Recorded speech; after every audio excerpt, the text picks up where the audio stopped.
السلام علیکم۔ آپ سب جانتے ہیں رمضان کا دوسرا عشرہ ختم ہونے میں صرف اور صرف 5 دن باقی ہیں، اور جو آپ ان دنوں میں پا سکتے ہیں ہو سکتا ہے کبھی نہ پا سکیں۔ تو آج ہم جانیں گے ہمیں دوسرے عشرے میں کیا چیزیں کرنی چاہیے اور کن چیزوں سے رکنا چاہیے۔ تو چلیے ویڈیو کو شروع کرتے ہیں۔ رمضان کا دوسرا عشرہ مغفرت یعنی معافی کا عشرہ ہوتا ہے۔ یہ وہی دور ہے جہاں بندہ اللہ سے اپنے گناہوں کی بخشش مانگتا ہے، اپنے اعمال کو سدھارتا ہے اور دل کو صاف کرتا ہے۔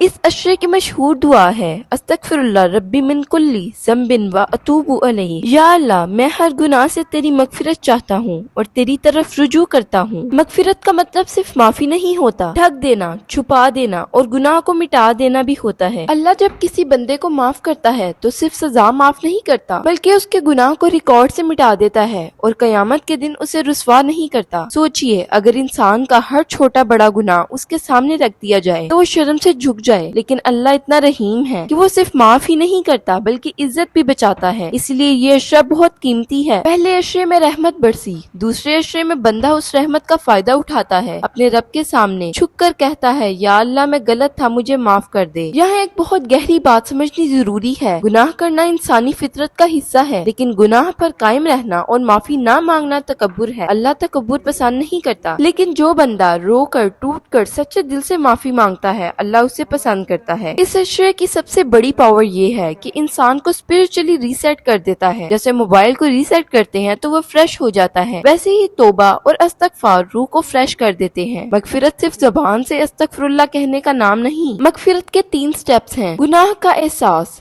دل سے ندامت۔ اگر یہ 3 چیزیں مل جائیں تو اللہ کی رحمت اور مغفرت کے دروازے کھل جاتے ہیں۔ رمضان میں شیطان قید ہوتا ہے، اس کا مطلب یہ ہے کہ اب گناہ کا بہانہ کم ہے۔ اگر پھر بھی بندہ اللہ کی طرف نہیں آتا تو پھر کب آئے گا؟ یہ عشرہ ہمیں یہ سکھاتا ہے کہ زندگی چھوٹی ہے، ہم نہیں جانتے اگلا رمضان ملے یا نہ ملے، اس لیے دوسرے عشرے کے بچے ہوئے 5 دن ضائع مت کریں۔ اس عشرے میں زیادہ سے زیادہ استغفار کریں، نفل نماز پڑھیں، قرآن کی تلاوت کریں، لوگوں کو معاف کریں، کیونکہ جب ہم لوگوں کو معاف کرتے ہیں اللہ ہمیں معاف کرتا ہے۔ مغفرت کا اصلی مزہ اس وقت آتا ہے جب بندہ رات کو اکیلے اٹھ کر اللہ سے بات کرتا ہے۔ تہجد کے وقت کی ہوئی توبہ سیدھا عرش تک جاتی ہے۔ یہ عشرہ ہمیں امید دیتا ہے چاہے ہم کتنے بھی گنہگار کیوں نہ ہوں، اللہ کے لیے کچھ بھی مشکل نہیں۔ استغفار کی پاور کو انڈر ایسٹیمیٹ نہیں کرنا چاہیے۔ قرآن میں کئی جگہ استغفار کا ذکر آیا ہے۔ استغفار صرف معافی نہیں، برکت بھی لاتا ہے۔ جب بندہ استغفر اللہ کہتا ہے تو گناہ بھی کم ہو جاتے ہیں، رزق میں برکت بڑھتی ہے، پریشانیاں دور ہو جاتی ہیں، دل کو سکون ملتا ہے۔ روحانی طور پر استغفر اللہ دل کی صفائی کرتا ہے، گناہ دل پر سیاہ داغ چھوڑ دیتا ہے۔ جب استغفر اللہ کرتے ہیں تو وہ داغ دھلنے لگتے ہیں۔ اس عشرے میں کوشش کریں کہ ہر نماز کے بعد کم از کم 100 مرتبہ استغفر اللہ پڑھیں، دل سے پڑھیں، صرف زبان سے نہیں۔ آج کل لوگ انزائٹی، ڈپریشن اور بےچینی کا شکار رہتے ہیں، تو وہ لوگ استغفر اللہ پڑھیں۔ استغفر اللہ اور ذکر دل کو سٹیبلائز کرتا ہے۔ جب بندہ اللہ سے کنیکٹڈ ہوتا ہے تو دنیا کی ٹینشن کم لگتی ہے۔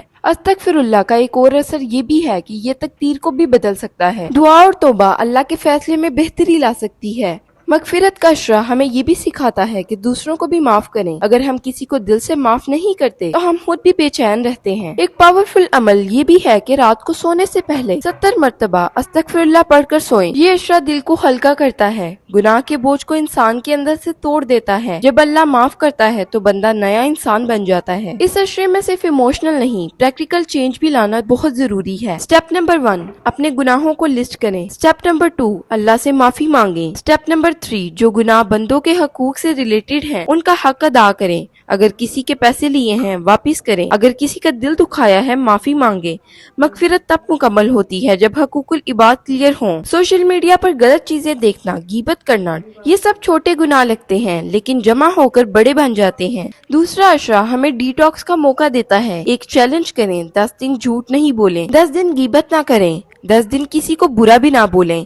یہ چھوٹی کوشش آپ کو روحانی طور پر مضبوط کرے گی۔ توبہ کا مطلب صرف رونا نہیں، توبہ کا مطلب ڈائریکشن چینج کرنا ہے۔ جیسے گاڑی غلط راستے پر ہو تو یو ٹرن لیتی ہے، توبہ بھی روح کا یو ٹرن ہے۔ اللہ کو سب سے زیادہ پسند وہ بندہ ہے جو بار بار گر کر اٹھتا ہے۔ اور اگر بات کریں مغفرت سے نجات تک، تو دوسرا عشرہ تیسرے عشرے کی تیاری ہے۔ جب بندہ معاف ہو جاتا ہے تو وہ لیلۃ القدر کے لائق بنتا ہے۔ اگر دل صاف نہ ہو تو عبادت کا مزہ نہیں آتا۔ اس عشرے میں اپنا فوکس ان 3 چیزوں پر رکھیں۔ پہلی، دل کو صاف رکھیں۔ دوسری، نیت بھی صاف رکھیں۔ اور تیسری، عمل بہتر کریں۔ ہر روز اپنے آپ سے پوچھیں، اگر آج میری زندگی کا آخری دن ہو تو کیا میں اللہ سے ملنے کے لیے تیار ہوں؟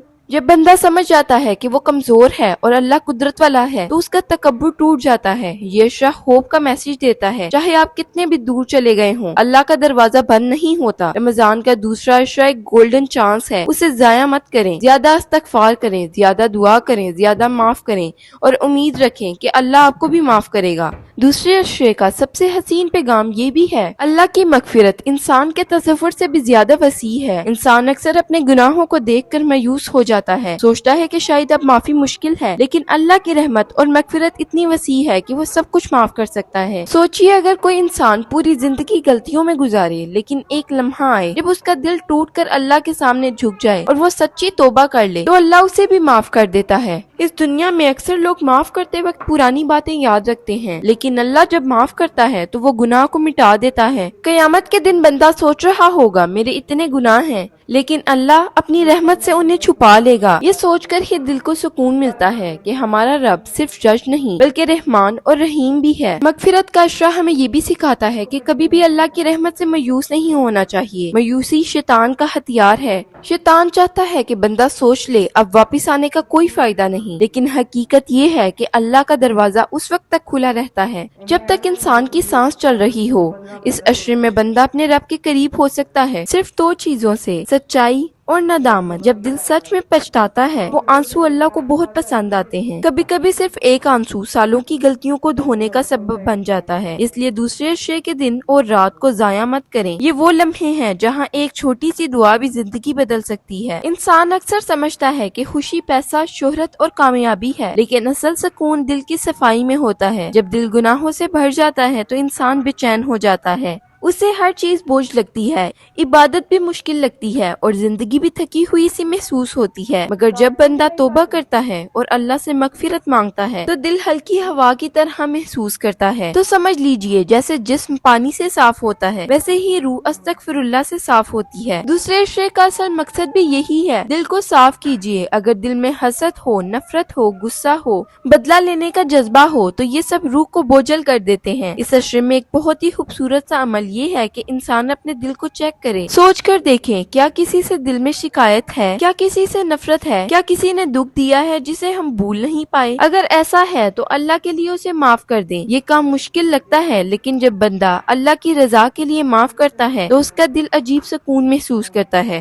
اور یاد رکھیں جو لوگ معاف کرتے ہیں اللہ انہیں اور زیادہ عزت دیتا ہے۔ تو جیسے کہ بات ہو رہی ہے مغفرت کے عشرے کی، اس دنیا میں انسان کئی چیزوں کے پیچھے بھاگتا ہے، پیسہ، عزت، شہرت، لیکن ایک دن ایسا آئے گا جب یہ سب چیزیں کوئی فائدہ نہیں دیں گی۔ قیامت کے دن انسان کو صرف ایک چیز بچائے گی، صرف اور صرف اللہ کی مغفرت۔ اس دن نہ پیسہ کام آئے گا، نہ دوستی، نہ پاور، نہ پوزیشن۔ اس دن اگر کوئی چیز کام آئے گی تو وہ صرف اللہ کا کرم اور اس کی معافی ہوگی۔ اسی لیے عقل مند وہ ہے جو آج سے ہی اپنی آخرت کی تیاری کرے۔ رمضان کا دوسرا عشرہ اسی تیاری کا وقت ہے۔